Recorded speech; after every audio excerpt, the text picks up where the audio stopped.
মোবারক। প্রিয় দর্শক, সবাইকে জানাই ঈদের অনেক অনেক শুভেচ্ছা এবং ভালোবাসা। নিশ্চয়ই সবাই খুব ভালো আছেন আর এই ঈদের উৎসবের আমেজেই আছেন। আর এই আমেজের সময়ে বিনোদনের একটা বড় অংশ হিসেবে আমরা কিন্তু সকলেই চাই টেলিভিশন সেটের সামনে বসে প্রিয় মানুষকে দেখতে বা প্রিয় কোনো সৃষ্টিকর্মকে টেলিভিশনে দেখতে।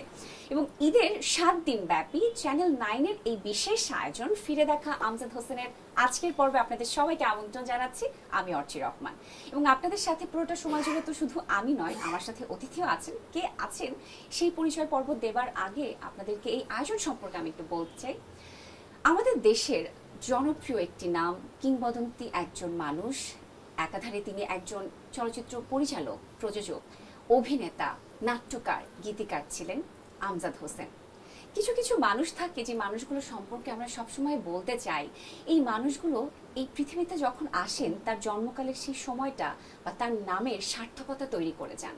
তিনি এমনই একজন মানুষ, তাকে নিয়ে বলতে চাই। তিনি এই পৃথিবীতে এলেন, দেখলেন, জয় করলেন, চলে গেলেন মানুষের ভালোবাসা নিয়ে। এবং ঈদের এই 7 দিন ব্যাপী তার কালজয়ী সৃষ্টিকর্ম নিয়ে আমরা আসলে সাজিয়েছি পুরো অনুষ্ঠান। এবং 7 দিন ব্যাপী 7টি জনপ্রিয় এবং কালজয়ী সিনেমা আমরা দেখব। আর তার আগে এই পর্বে আমরা আলাপচারিতার অংশ হিসেবে সেই চলচ্চিত্রের সাথে সংশ্লিষ্ট একজনের সাথে গল্প করব, আড্ডা দেব এবং চলচ্চিত্রের পেছনের গল্পগুলো জানবো। আর আজকে যেহেতু ঈদের দিন, বিশেষ দিন, আজকে আমার সাথে একজন বিশেষ মানুষ আছেন, বিশেষ একজন অতিথি আছেন যিনি একেবারেই উপযুক্ত একজন মানুষ। তিনি কিংবদন্তি আমজাদ হোসেনের সন্তান সাজ্জাদ হোসেন তোদো, যিনি নিজেও একজন নির্মাতা, নাট্যকার, লেখক এবং অভিনেতা। চলুন আমি আর কথা না বাড়াই, গল্পে চলে যাই। আমজাদ হোসেন সম্পর্কে দুটো লাইন বলি।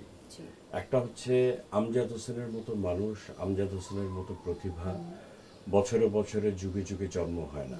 শতাব্দীতে হয়তো একজন আমজাদ হোসেন হলেও হতে পারেন। হ্যাঁ, তো আমজাদ হোসেনের মূল্যায়নটা আমার বাবা হিসেবে বলছি না, সত্যিকার অর্থেই সেই জায়গাটায়। আর গোলাপে এখন ট্রেনে প্রথমে তিনি উপন্যাস লেখেন দ্রৌপদী এখন ট্রেনে, তারপরে হয় সেটা গোলাপে এখন ট্রেনে।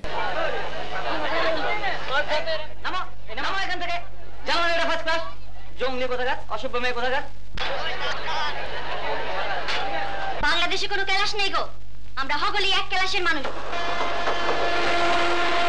গোলাপে এখন ট্রেনে হচ্ছে একটা শ্রেণী বৈষম্যের সিনেমা, শোষিত মানুষের পক্ষের সিনেমা।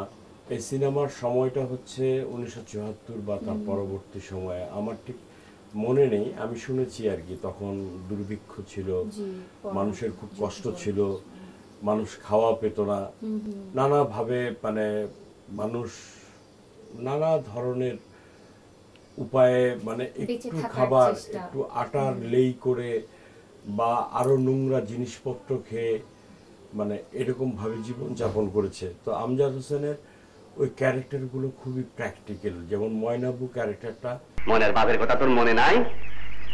কত ফুর্তি করে মেয়েটারে বিয়া দিছিল। আরে এখন এই ময়নার দুঃখ দেখলে আমার চক্ষু ভাইটা পানি আহে। আজকে আমার ছাইড়া দেন মাস্টার সাহেব, আপনারা তো জানেনই আমার অবস্থা।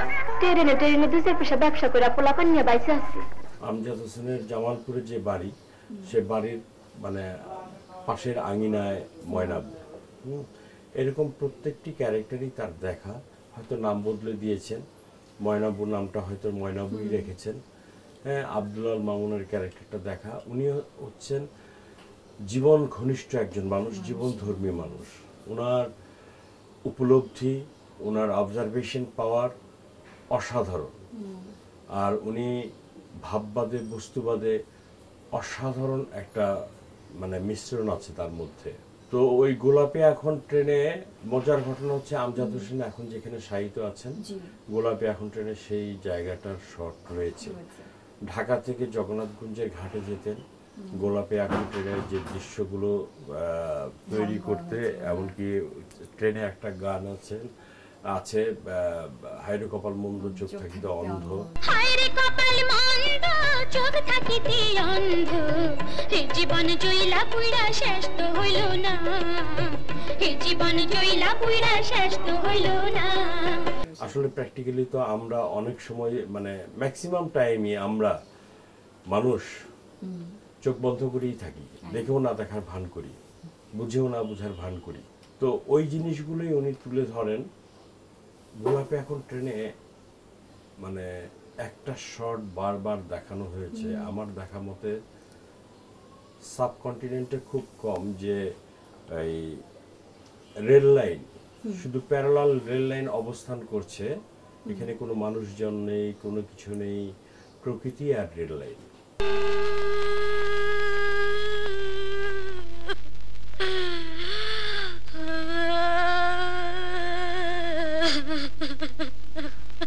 এই শটটা কেন মনে হচ্ছে দূর থেকে কোথাও গিয়ে না কোথাও গিয়ে রেল লাইনটা বোধহয় মিলে যাবে। আসলে আপনি যতই সামনের দিকে এগোবেন দেখবেন যে দুটি লাইন প্যারালালি অবস্থান করছে কিন্তু কোথাও গিয়ে মিলে যাচ্ছে না। হ্যাঁ, এটা হচ্ছে শোষক আর মানে শোষিতের যে গল্প, এটাই উনি বারবার দেখিয়েছেন সিনেমায়। হ্যাঁ, এটা কে কিভাবে উপলব্ধি করতে পেরেছেন আমি জানি না। তো আমজাদ হোসেন হচ্ছেন এটাই। আর সেইখানে সেই সিনেমায় কালারের কিছু বিষয় আছে, উনি ইচ্ছে করেই সেই কালারগুলো দিয়েছেন। ওই সময়ে একটা গ্রামের অজপাড়াগাঁয়ের মেয়ে হঠাৎ করে ট্রেনে উঠে রাজধানী কেন্দ্রিক জীবন খুঁজে, জীবিকা খুঁজে, তখন তার লিপস্টিকটা কিভাবে দেওয়া হবে, এবড়োথেবড়োভাবে গাঢ় লিপস্টিক, ঠিক ওই জায়গাগুলোতে খুব ভালোভাবে নজর দিয়েছেন তিনি। মানে প্রত্যেকটা আর্টিস্টের, নট অনলি গোলাপি, প্রত্যেকটা আর্টিস্টের। আর এই ছবির স্বীকৃতি স্বরূপ 11টি জাতীয় চলচ্চিত্র পুরস্কার পায়, তার মধ্যে আমজাদ হোসেন একাই 5টি। আমজাদ হোসেন একাই 5টি কাহিনী, চিত্রনাট্য, সংলাপ, গীত রচনা ইত্যাদি। প্রিয় দর্শক, এই মুহূর্তে নিচ্ছি ছোট্ট একটা বিরতি। ফিরে দেখা আমজাদ হোসেনের আজকের পর্বে ফিরে আসছি আবারও ছোট্ট একটা বিরতির পরে, সাথেই থাকবেন।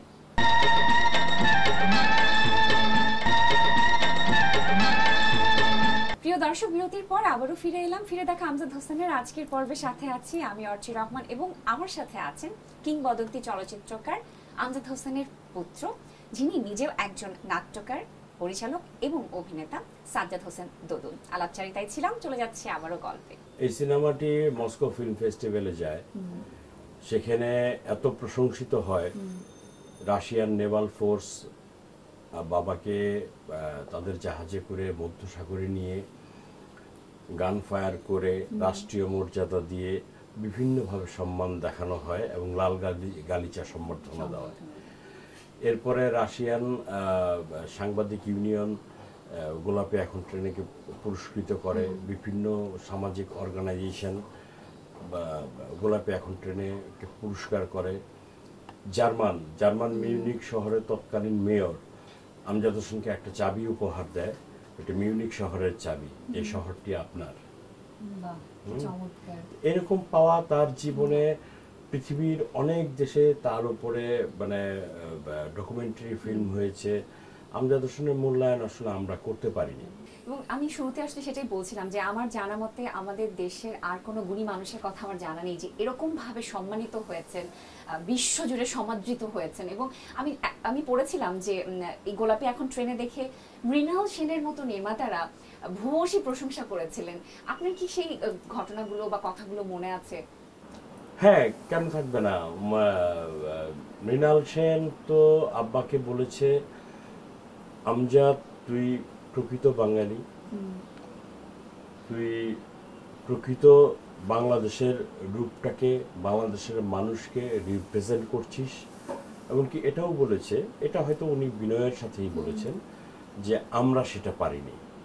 শুধু মৃণাল সেন না, ঋত্বিক ঘটক, সত্যজিৎ রায়, আমজাদ হোসেন যখন শিশির মঞ্চে গিয়েছেন কলকাতায়, যখন বক্তব্য দিয়েছেন, তখন তার বক্তব্যে মুহুর্মুহু হাততালি, এবং ওইখানে কত পরিচালক, কত গুণী গুণী পরিচালক তার প্রশংসা ভাসিয়েছেন তাকে, এটা আসলে উনি ছাড়া আর কেউ বর্ণনা করা সম্ভব না। এবং এই সিনেমার যে গানগুলো আছে সেই গানগুলো এখনো এতটা জনপ্রিয়, আমরাও যারা নতুন প্রজন্ম আছি বা আমাদের পরবর্তী প্রজন্মও কিন্তু এখন মজা করে গানগুলো করে, বা আমাদের কোনো একটা সুন্দর ড্রেস পরা দেখলে বলে গোলাপি এখন ঢাকায়। খুব সুন্দর করে যে মুহূর্তগুলো তুলে ধরা, সেই গানগুলো নিয়ে একটু জানতে চাই, শুটিং এর সেই মুহূর্তগুলো শুনতে চাই। হ্যাঁ, আমজাদ হোসেন কিন্তু অন্য 10টা গীতিকারের মতো না। কারণ হচ্ছে তার গানের আবেগ, তারপরে সিনেমার সাথে সিচুয়েশন, এমনকি শব্দের সংযুক্তি। আপনি মনে করেন যে অন্য কোনো 10টা গীতিকার যেভাবে শব্দ দিয়ে লিখে ফেলে, আমজাদ হোসেন সেভাবে লেখে না। আমজাদ হোসেন বিভিন্ন শব্দ গ্রাম থেকে, মানে জীবন থেকে কুড়িয়ে কুড়িয়ে আনে, এনে সেখানে একটা যুক্ত করে, একটা মালা তৈরি করে। এবং সেই মালাটা কিভাবে হবে, সেই সিচুয়েশনের উপরে, তার অবস্থার উপরে, সেই ওই সময়ের যে প্রেক্ষাপট, তার উপরে। নিছক একটা গান লেখার জন্য আমজাদ হোসেন গান লিখে ফেলবেন, বিষয়টা এরকম না। আর আমজাদ হোসেনের গান লেখার ব্যাপারে শব্দচয়নটা খুবই খুবই মানে অসাধারণ। এটা বাংলাদেশে আর কোনো গীতিকারের মধ্যে আছে বলে আমি দেখি নাই। প্রিয় দর্শক, এই মুহূর্তে নিচ্ছি ছোট্ট একটা বিরতি। ফিরে দেখা আমজাদ হোসেনের আজকের পর্বে ফিরে আসছি আবারও ছোট্ট একটা বিরতির পরে, সাথেই থাকবেন।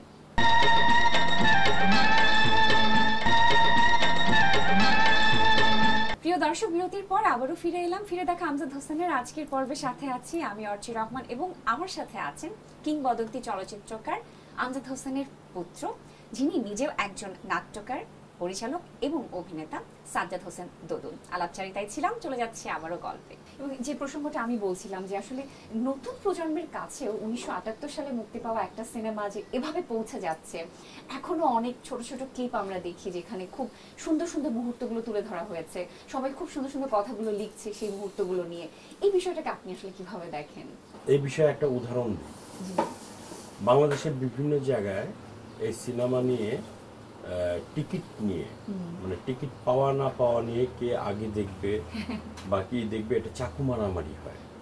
বলাকা সিনেমা হলেও একজনকে স্টেপ করা হয়, আমি জানি না সে কে। তো এটার একটা যে ধারাবাহিকতা, যে ছবিটির জন্য স্টেপ হচ্ছে সেই লোকটি মারা যেতে পারতেন, যার রক্ত ঝরছে, রক্তের দাগ তো অনেকদিন পর্যন্ত থাকবে। কাজে এখন তো মানুষ সেটা নিয়েই বলবে, সেটা নিয়েই লিখবে। সেরকম একটা অসাধারণ কাজ না হলে একজন আরেকজনকে স্টেপ কেন করবে? সেই ভালোবাসার জায়গাটা আসলে কেমন সেটা আমরা আসলে কোনোভাবে কিন্তু চিন্তাও করতে পারি না এখন, যে কতটা ভালোবাসা থেকে একজন ভক্ত যেতে পারে সিনেমা দেখতে এবং সেটা সেই সিনেমার টিকিট পাওয়া নিয়ে এরকম ঘটনা ঘটতে পারে, যেটা তো আসলে রেয়ার। মানে এটা কখনো চিন্তা করা সম্ভবও না। শুধু এটা না, আপনার আমি আরেকটা ঘটনা বলি। প্রত্যন্ত অঞ্চলে সিঙ্গেল স্ক্রিন বাংলাদেশে 1978 তখন মানুষের মধ্যে সিনেমা দেখার প্রবণতা, বিশেষ করে ঘরের বৌঝিরা আসবে সিনেমা দেখবে, এটা একটু কম ছিল। দূরের যেগুলো মানে একটু বয়স্ক মহিলা, হ্যাঁ, আবার অনেকেই আসতো বন্ধু বান্ধব মিলে, ফ্যামিলি বউ বাচ্চা নিয়েই আসতো, কিন্তু সেটার সংখ্যা একটু কমই ছিল, ধীরে ধীরে বেড়েছে। তখন গরু গাড়ি ছিলেন, গরু দিয়ে কাঠের চাকা ছিল, হ্যাঁ, সেই গরু গাড়ি মহিষের গাড়ি দিয়ে মানুষ সিনেমা দেখতে আসতো আমজাদ হোসেনের। শুধু আমজাদ হোসেনের, আর কোনো পরিচালক নেই বাংলাদেশে, সেই নজির নেই। এমনকি তারা খাওয়া দাওয়া নিয়ে আসতো, যে আসতে যে জার্নিটা, যেতে যে জার্নিটা, সিনেমা দেখার যে ঘন্টা তিনেক সময়, এই সব কিছু মিলে তাদের কি নাস্তা লাগবে, কি খাওয়া লাগবে, সব কিছু রেডি টেডি করে তারা গরু গাড়ি মহিষের গাড়ি দিয়ে আসতো। কিংবদন্তি আমজাদ হোসেন আমাদের দেশে অনেক বড় একটি নাম, আমাদের দেশের রত্ন, যাকে আমরা সবসময় আগলে ভালোবাসায় রাখতে চাই, তার কাজগুলো সহ তাকেও মনে প্রাণে ধারণ করতে চাই। কিন্তু তিনি তো আপনার বাবা ছিলেন। বাবার কোন কথাটি এখন পর্যন্ত বা সারা জীবন, কোন উপদেশটি আপনি মনে রাখতে চান? আমার সাথে তো আমার বাবার স্মৃতি অনেক মধুর, অনেক ভালো। আমার সাথে দেখা সাক্ষাৎ কম হতো, যখনই দেখা হতো তখন একটা প্রাণের স্পন্দন থাকতো ওনার সম্পর্কে। আমি জামালপুরে আমার সময়টা বেশি বড় হয়েছে, যেমন গোলাপে এখন ট্রেনের কথাই বলি, জামালপুর কথাগুলি সিনেমা হল। তখন বাংলাদেশে সচরাচর এত বড়, এত সুন্দর, এত বড় মার্কেট নিয়ে সিনেমা হল বোধহয় খুব কম ডিস্ট্রিক্টেই, মানে নাই বললেই আমার মনে হয়। তা আমার মনে হয় না আমি দেখেছি তখন। সেই চাঁদ চৌধুরী ছিল মালিক। ওনার আমন্ত্রণে এবং জামালপুরবাসীর আমন্ত্রণে আব্বা, ববিতা আন্টি, মানে আনোয়ারা আন্টি, ওই ছবির আর্টিস্ট যারা, তাদের নিয়ে জামালপুরে যায় একদিন। তো তখন তো মোবাইলের যুগ ছিল না, ফোনের যুগ ছিল না যে আব্বাকে ঠাস করে ফোন করে ফেলবো। তখন আমরা খুবই ছোট, খুবই ছোট, স্কুলে পড়ি। তো তখন আমাদের ওইভাবে কেউ যারা ভলেন্টিয়ার হিসেবে কাজ করছে চিনেও না। তখন আমার বাবার সিনেমা আমি ঢুকতে যাচ্ছি, আমাকে ঢুকতে দিচ্ছে না। কি অদ্ভুত ব্যাপার না? তো আমি তখন মানে ছোটই, তখন অনেক লম্বা একজন মানে গেটে দাঁড়ানো, সে কোনো সিনেমা হলের স্টাফ না, মানে জামালপুর কোনো সংগঠন বা কোনো কিছুর কোনো জায়গার লোক হবে। পরে জানতে পেরেছি ওই লোকটির গ্রাম হচ্ছে জামালপুর পাথালিয়া। তো আমি তার সাথে খুব আবেগতাড়িত হয়ে চিৎকার করছিলাম যে আমার বাবার ছবি আপনি আমাকে দেখতে দিবেন না। ও বলছিল যে আপনি আমজাদ হোসেনের ছেলে, মানে হ্যাঁ। ও পরবর্তীতে বুঝলাম যে ও আমাকে ইচ্ছে করে আরো খেপাচ্ছিল, রাগাচ্ছিল। পরে এক সময় আমি মানে খুব কষ্ট পেয়ে চোখের পানি ফেলে দিয়েছিলাম, চোখের পানি ফেলে দিয়ে বাসায় চলে আসতেছি। তারপর সে আমাকে বললো যে আসো আসো আসো আসো, তুমি দেখতে আসো। তখন আমার মেজাজ বিগড়ে গিয়েছে, তখন আমি আর দেখবই না, আমি চলে গেলাম। সিনেমা শেষে বাবা যখন বাড়িতে গিয়েছিল ওই লোকজনকে রেখে, কারণ লোকজনকে নিয়ে গেলে, শিল্পীদের নিয়ে গেলে অনেক ভিড়ভাড়টা হয়ে যাবে। তো আব্বা এমনি একটু দেখা করতে গিয়েছিল, তো আমি আব্বার সাথে কথা বলি নাই। আব্বা বুঝতে পারে নাই যে আমি তার সাথে কেন কথা বলি নাই। আর আব্বা তখনও বুঝতে পারে নাই যে আমি এত ছোট, আমি সিনেমা হলে যাব নাকি, আমি সিনেমা দেখতে যাব নাকি। তো আমার চাচা তাকে বলেছে যে ও তো সিনেমা হলে ঢুকতে পারে নাই, ও তো গিয়েছিল। তো বললো যে তুই ঢুকতে পারবি না কেন? আব্বারও এটাই ভাবনায় কাজ করে নাই যে তার ছেলেকে সিনেমা হলে ভলেন্টিয়ার গার্ড এত স্ট্রং থাকবে যে তার ছেলেকেই ঢুকতে দিবে না। আমার বাবার সাথে স্মৃতি, বাবুরাজ যখন মাধবী সংবাদ, আপনার আমজাদ হোসেনের উপন্যাস মাধবী সংবাদ বের হলো, তো আমি বাংলা একাডেমিতে বইমেলায় সব সময় যেতাম, প্রতিদিনই যেতাম, বই কিনতাম। কখনো প্রতিদিন তার বই কিনতাম না, বন্ধুদের সাথে আড্ডাও হতো। তো আব্বার অ্যাসিস্ট্যান্ট ছিল বাবুরাজ খান। উনি বললো যে তোমার বাবার কাছ থেকে তুমি এখন একটা বই কিনে আনতে পারবা? আমি কেন পারবো না? বললো যে চ্যালেঞ্জ, তুমি তাকে গিয়ে বলবা যে আমার নাম সাজ্জাদ হোসেন দুদুল, অটোগ্রাফ সহ একটা বই কিনে আনবা। ওকে।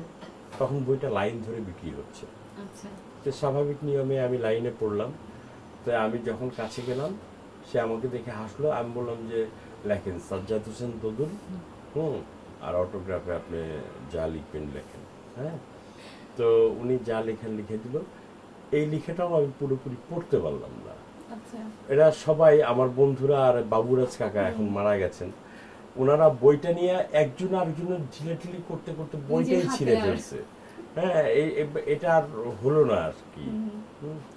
এরপরে আব্বার অনেক অটোগ্রাফের বই আমার কাছে আছে, তারপর আমার বাচ্চাকেও সে বই দিয়েছে। তার সাথে আমার মানে খুবই চমৎকার সম্পর্ক ছিল। এফডিসিতে তার সাথে আমার দেখাটা বেশি হতো। আপনার কাছে জানতে চাই, বাবার কোন কথাটি বা কোন উপদেশটি আপনি এখনো প্রতি মুহূর্তে মনে রাখেন বা সারা জীবন মনে রাখতে চান? বাবা আমাকে বলেছে কখনো অসৎ না হতে, যেটা আমি মনে রেখেছি এবং যেটা আমার জীবনের প্রতিটা অংশে আমি সৎ। বাবা বলেছে যে তুমি যদি সেখানে প্রতিবাদ করতে না পারো, চুপ থেকো, সময় নিও, অপেক্ষা করো, তুমি তোমার রেজাল্ট পাবে। তোমার পথই তোমাকে বলে দিবে তোমাকে কোন দিকে হাঁটতে হবে। চমৎকার সুন্দর একটি কথা বলেন। কথাটা আসলে জীবনের প্রতি পদক্ষেপে আমরাও মনে রাখতে চাই, আমিও মনে রাখতে চাই। একেবারে গল্পের শেষে আছে এবং আজকে ঈদের দিন বিশেষ একটি সময়, আমরা সকলে মিলে একটু পরে গোলাপে এখন ট্রেনে দেখবো। যদি দর্শকদের উদ্দেশ্যে কিছু বলার থাকে। দর্শকরাই তো আমজাদ হোসেনকে জন্ম দিয়েছেন, দর্শকরাই আমজাদ হোসেনকে বাঁচিয়ে রাখবেন। দর্শকদের উদ্দেশ্যে আমি আরেকটি কথা বলতে চাই, আমজাদ হোসেন চর্চা ও গবেষণা কেন্দ্র যেটা জামালপুরে আছে, ওটার কার্যক্রম চলছে। আমরা মনে হয় এই আগামী মাসে ঈদের পরেই ঢাকায় একটি কমিটি ঘোষণা করব। একটি কমিটি যেহেতু কাজ করতে প্রয়োজন হয়, তো সেখানে আমজাদ হোসেনকে বাঁচিয়ে রাখার জন্য, আমজাদ হোসেনকে আর্কাইভ করার জন্য, আমজাদ হোসেনকে নিয়ে গবেষণা করার জন্য, কারণ মুক্তিযুদ্ধের উপরে তিনি এত লিখেছেন, মুক্তিযুদ্ধের এত চলচ্চিত্র তার বাংলাদেশে আর কারো আছে বলে আমার ধারণা নেই। ওনার সাহিত্যের যে লেখার যে ধরনী, তার যে ন্যারেশন, এটা আমি আমার বাবা হিসেবে বলছি না, আমি আর কারোর মধ্যে পাইনি ওইভাবে। অসংখ্য ধন্যবাদ, কৃতজ্ঞতা আপনার প্রতি আমাদেরকে সময় দেওয়ার জন্য। প্রিয় দর্শক, এই ছিল আমাদের ফিরে দেখা আমজাদ হোসেনের আজকের বিশেষ এই পর্ব, এবং সাথে ছিলাম আমি অর্চি রহমান। আজ থেকে ঈদের 7 দিন ব্যাপী চ্যানেল 9-এর পর্দায় আপনারা দেখতে পাবেন কিংবদন্তি চলচ্চিত্রকার, প্রযোজক, অভিনেতা, নাট্যকার, গীতিকার এবং সাহিত্যিক আমজাদ হোসেনের একটি করে কালজয়ী সৃষ্টি। এবং আজকে আমরা দেখব গোলাপি এখন ট্রেনে। চলুন সবাই মিলে আবারও নতুন করে এই সিনেমাটি উপভোগ করি।